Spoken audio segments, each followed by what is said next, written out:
যারা এক সময় ছিল ফুটবল বিশ্বের রাজা, যাদের নাম শুনলে প্রতিপক্ষ কাঁপত, যাদের পায়ের জাদুতে বদলে যেত পুরো ম্যাচের রং, আজ তারাই হয়ে উঠেছে ট্রলের খোরাক।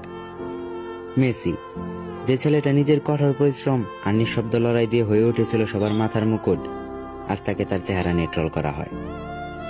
রোনালদো, যে নিজেকে বারবার প্রমাণ করে ইতিহাসের পাতায় নিজের নাম লিখিয়েছে, আজ সে একটা মিস করলেই বাজে ভাষায় অপমানিত হয়, যেন তার অতীতের সব অর্জন মুহূর্তে মুছে যায়।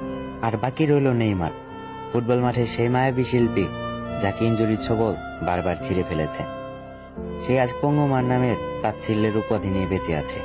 হ্যাঁ ভাই, আমি মেসি, নেইমার, রোনালদোর কথাই বলছি, যাদের খেলা দেখে আমরা স্বপ্ন দেখতাম, চিৎকার করতাম, বুক ঠুকে বলতাম এই তো আমাদের নায়ক।